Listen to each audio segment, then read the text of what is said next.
Paz do Senhor para os irmãos. Amém. Graças a Deus. Louvado seja o nome de Jesus pela oportunidade que nos é dada de falar a sua palavra. A palavra de Deus já tem sido lida. O tema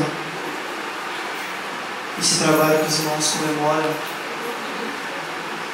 os anos que a Igreja do Senhor está neste lugar. O livro do profeta Miqueias, capítulo 7.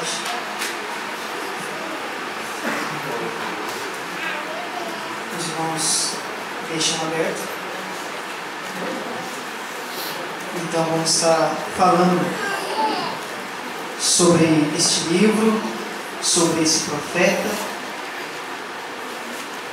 o período, a época em que ele profetizou, a situação do povo, a maneira como se encontrava o povo, como que o povo estava vivendo, qual era o relacionamento do povo com relação às coisas de Deus.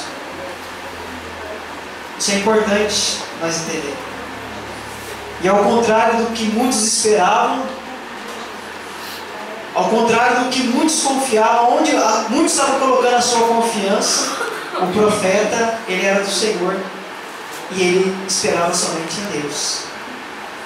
Enquanto que muitos esperavam os seus vigias, para que quando os seus inimigos viessem, capítulo 7, versículo 4 fala disso, contrariando aqueles que punham a sua confiança em homens, o profeta dizia: eu, porém, todavia eu esperarei o Senhor.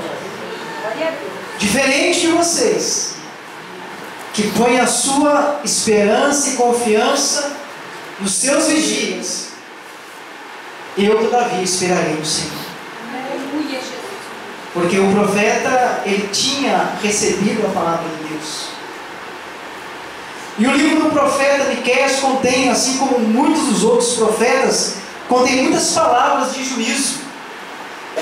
Geralmente quando a gente abre os profetas para ler, estudar, meditar, nós encontramos muitas palavras de juízo, não é verdade? Palavras de juízo, palavras de destruição, e às vezes de tristeza, de angústia. E a impressão que às vezes nós temos é que os profetas do chamado assim Antigo Testamento, quando eles profetizavam, da sua boca só saía juízo, só saía destruição, só saía aquilo que aos nossos olhos parece ruim, que ao momento não parece bom, não é agradável de se ouvir. E o livro do profeta Miqueias contém muitas exortações ao povo, muitas palavras de juízo. Miqueias não somente profetizou ao reino de Judá, mas como também tem palavras de exortação a Israel, colocado como o reino do norte. No primeiro versículo veio aí a palavra do Senhor e diz: nos dias de Jotão, Acás, Ezequias, reis de Judá, a qual ele viu sobre Samaria e Jerusalém. Não somente Jerusalém, mas também sobre Samaria, as duas capitais dos dois reinos do povo de Deus, reino do norte e reino do sul. Samaria, capital de Israel, capital do reino do norte. Jerusalém, capital então do reino do sul, Judá. Os irmãos precisam entender isso, que no tempo desses profetas o povo de Deus estava dividido. Estava dividido em dois reinos. 10 tribos ao norte constituía Israel, cuja capital era Samaria. 2 tribos ao sul constituía o reino de Jerusalém, o reino de Judá. Assim estava dividido o povo de Deus. E esses profetas profetizavam numa época em que muitos do povo de Deus estavam desviados da presença do Senhor. Muitos deles estavam desviados da presença do Senhor.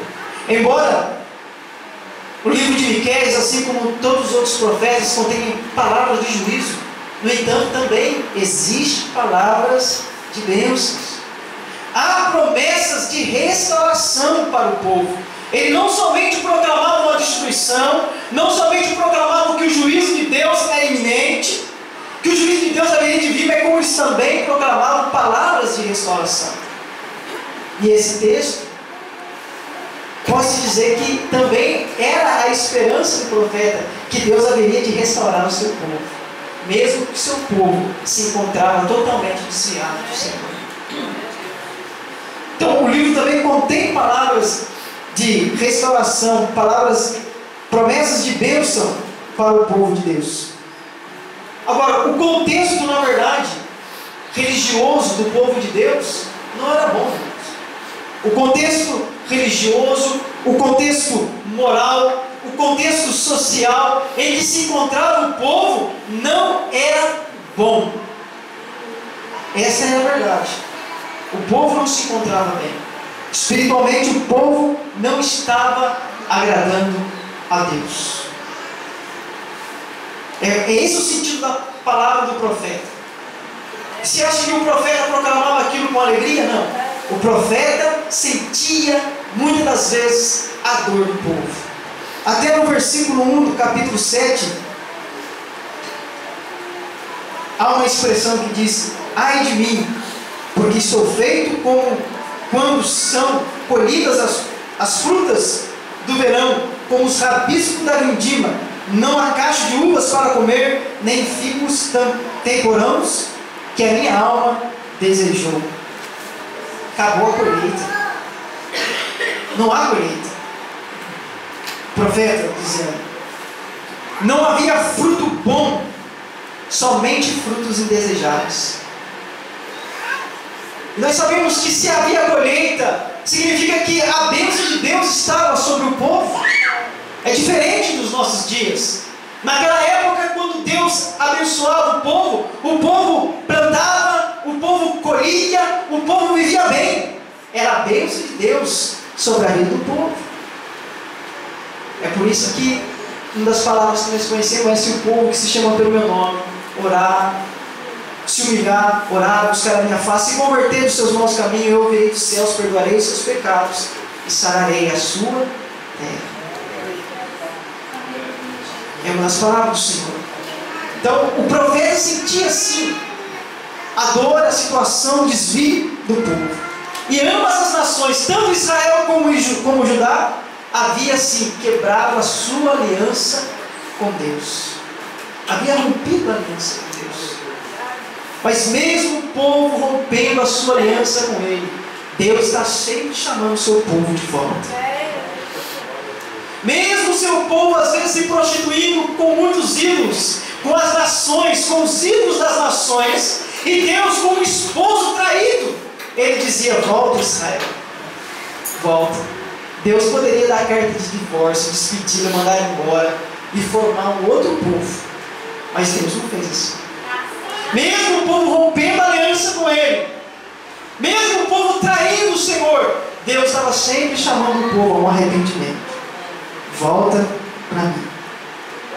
Prova é que o povo havia quebrado a sua aliança com Deus, que o próprio Israel, irmãos, as 10 tribos foram totalmente dizimadas naquela época pela Síria. Por 3 investidas da Síria, o povo de Deus, Reino do Norte, as 10 tribos foram destruídas. Por causa do quê? Por causa da sua rebelião, por causa da sua rebeldia, por causa da sua desobediência a Deus. E isso acontece ainda hoje. O que Deus espera do seu povo é fidelidade. O que Deus espera do seu povo é um compromisso com Ele. É que o povo honre, não somente com os seus lábios, mas que o povo honre em verdade. É o que Deus espera conosco. Porque o que Deus quer fazer conosco não é uma aliança temporária. Deus tem conosco é uma aliança eterna. É uma aliança eterna. E Deus não espera nada menos do que fidelidade da parte do seu povo. De cada um de nós, da igreja do Senhor neste lugar. E Miqueias também tem palavras de juízo para o próprio Judá. E Judá só não foi destruída porque Deus tinha promessa com aquela tribo. Deus tinha uma palavra, já há muito tempo se referindo àquela tribo. Só por isso Deus a manteve.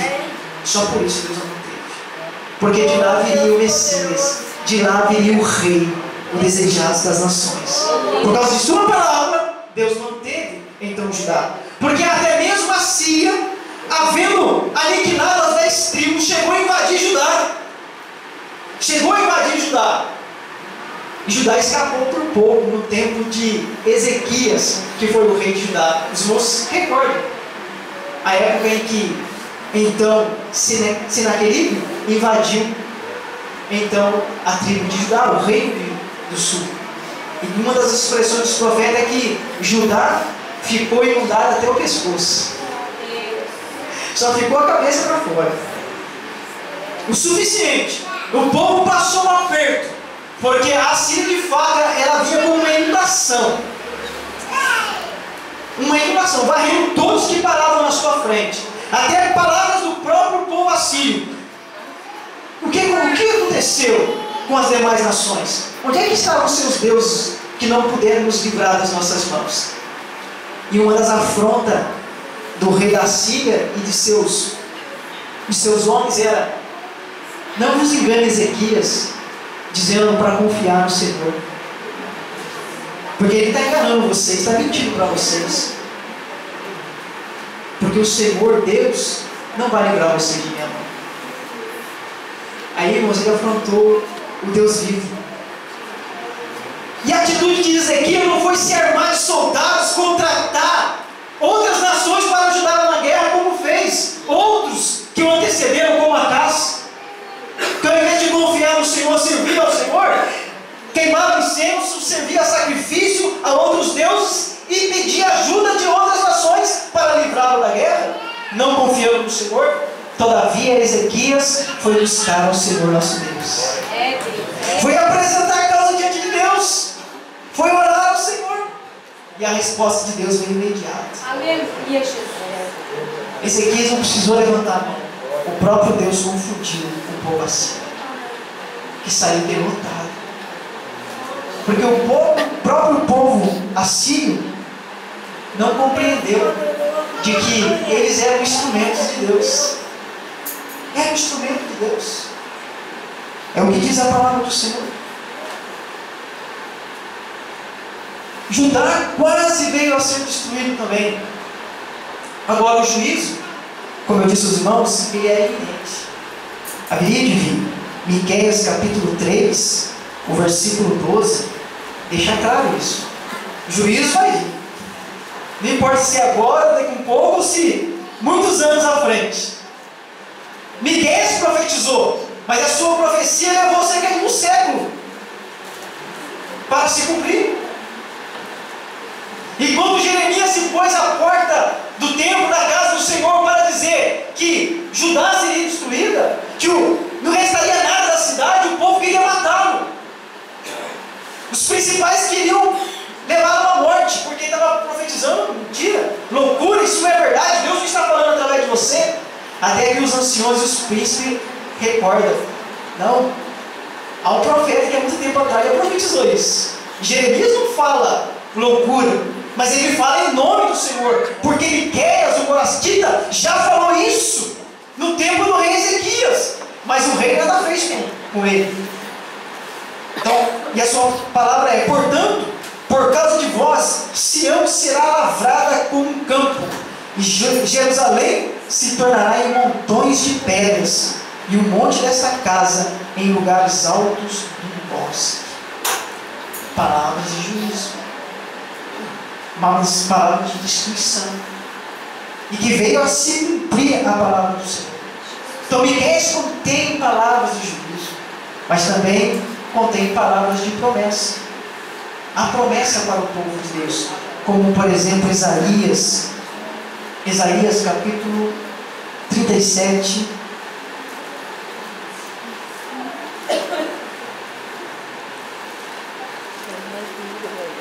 quero ler só um versículo 31.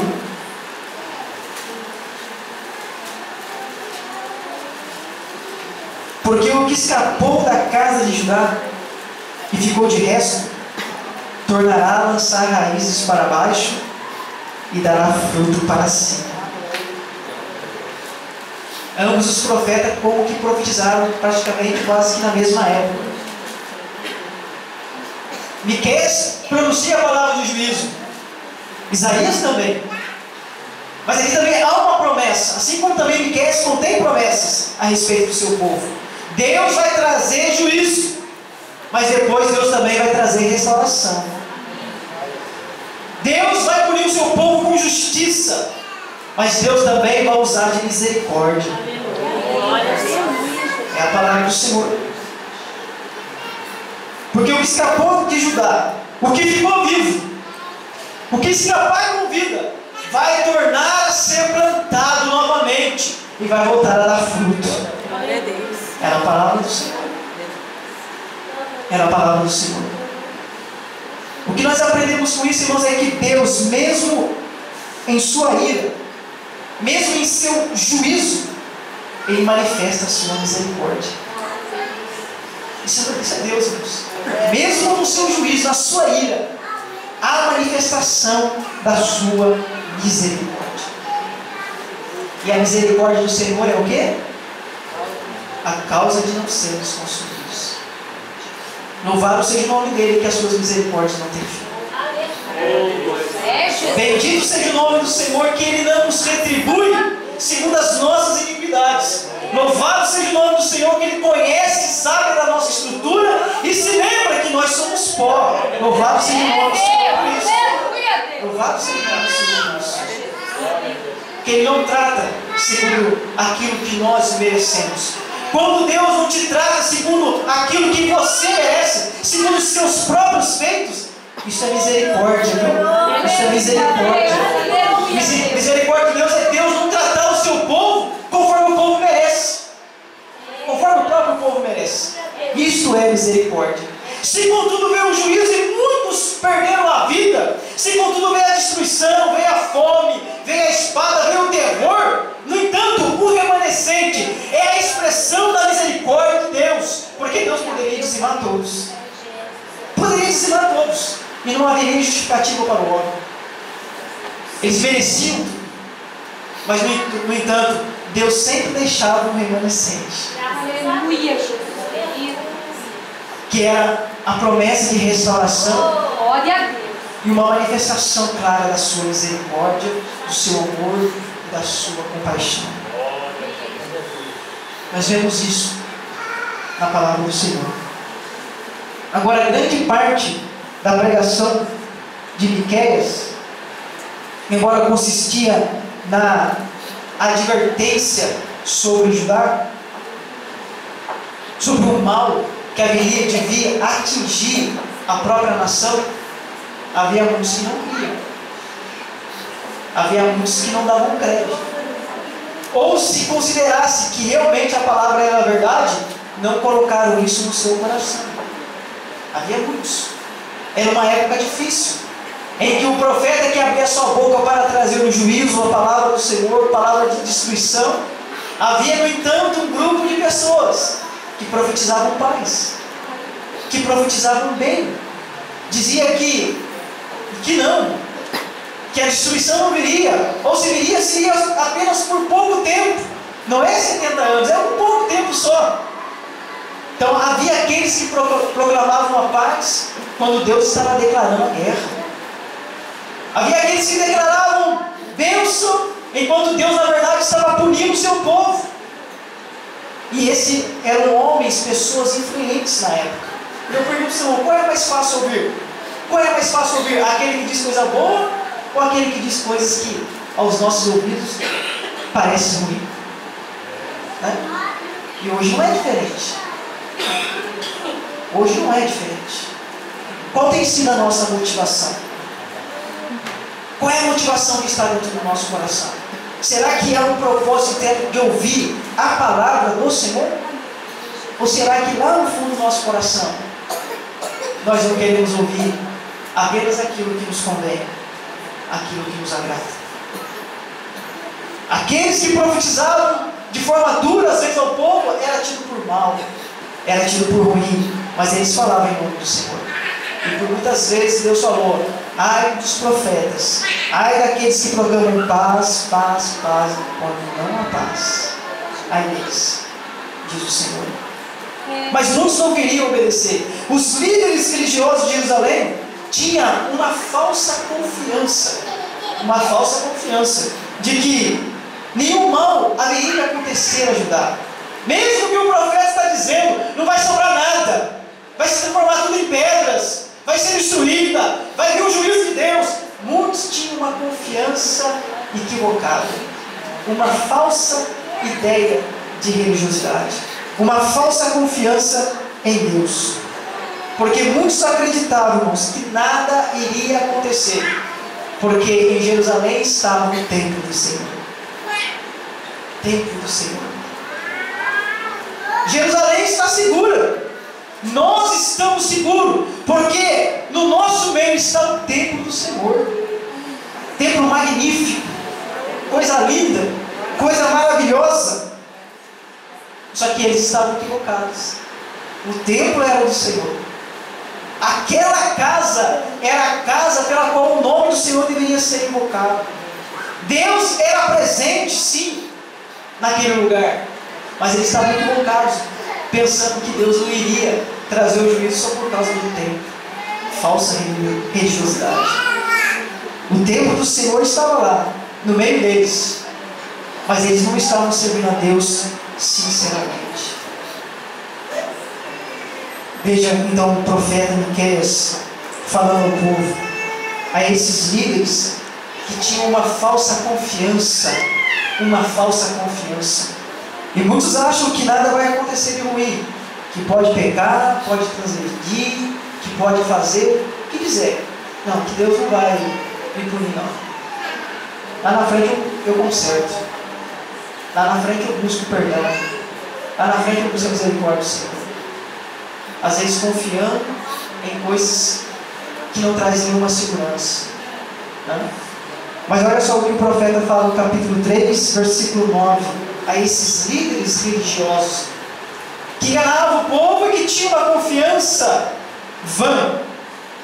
Ouvi agora isto, vós chefes da casa de Jacó, e vós maiorais da casa de Israel, que abominais o juízo e perverteis tudo o que é direito, edificando a Sião com sangue e a Jerusalém com injustiça. Os seus chefes dão as sentenças por presentes, por suborno, né? E os seus sacerdotes ensinam por interesse. Isso acontece hoje, viu, irmãos? Não muda não, viu? Só mudam os títulos dos líderes, né? Hoje não são profetas e ditos sacerdotes, né? Mas são outros. E os seus profetas adivinham por dinheiro. E ainda se encostam ao Senhor dizendo: não está o Senhor no meio de nós? Fazem mal, praticam mal e dizem que está tudo bem. Não está o Senhor no nosso meio? Mas usa de engano, faz o povo errar, profetiza por interesse e diz que está tudo bem. Não está o Senhor no nosso meio?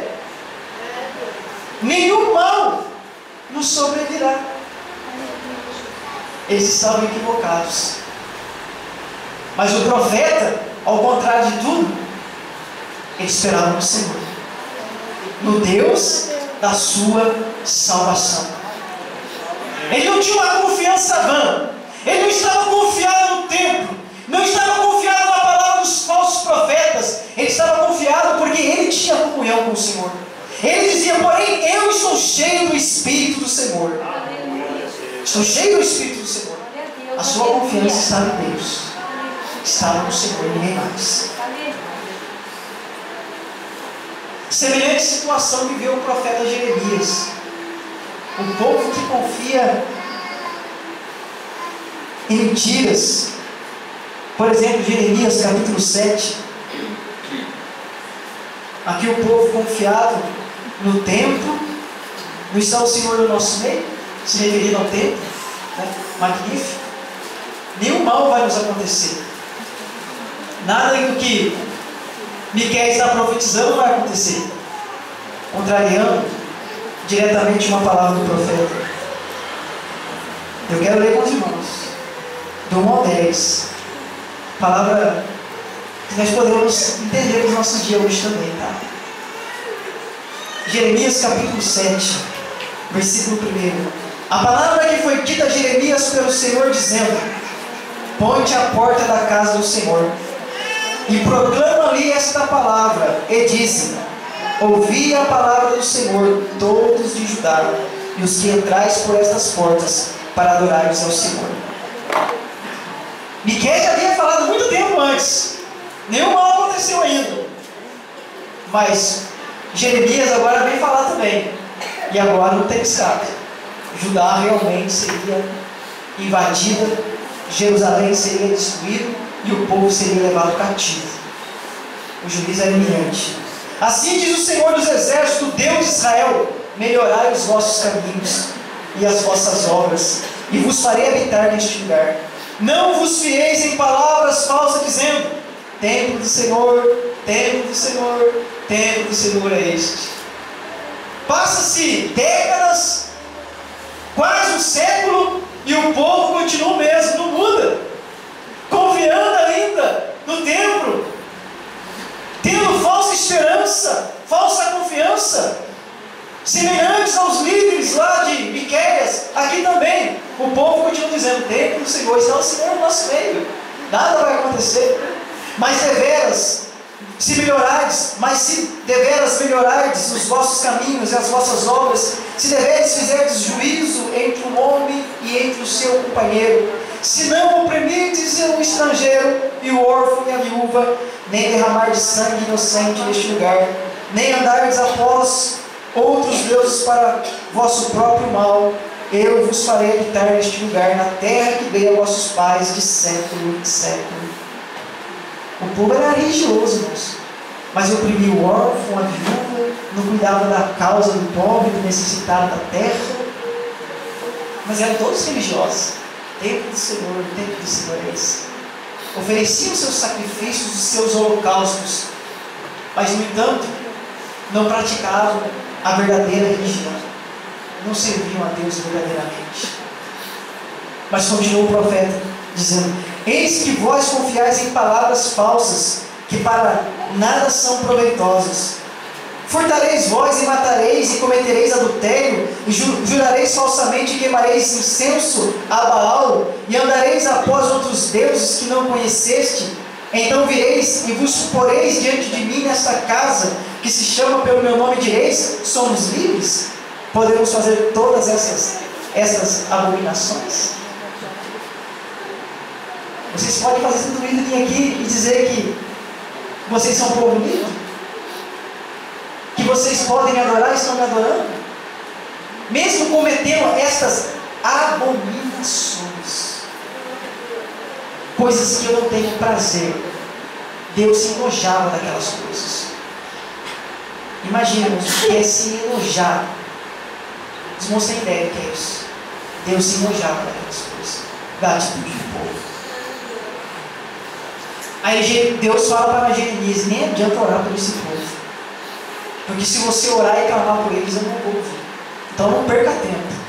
Deus fala para ele, no versículo 16: tu, pois, não ores por este povo, nem levantes por ele clamor ou oração, nem me importunes, porque eu não te ouvirei. Palavras duras, né? Palavras de juízo.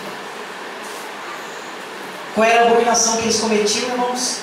Versículo 18: os filhos apanham a lenha, e os pais acendem fogo, e as mulheres amassam a farinha para fazerem bolos à rainha dos céus, e oferecerem libações a outros deuses para me provocarem a ira. Mas sabe o que é o mais duro de tudo isso? Versículo 27 e 28: dirás, pois, todas essas palavras, mas não te darão ouvidos. Chamá-los, mas não te responderão. E lhes dirás: uma gente é esta que não dá ouvidos à voz do Senhor seu Deus, e não aceita a correção. Já pereceu a verdade e se arrancou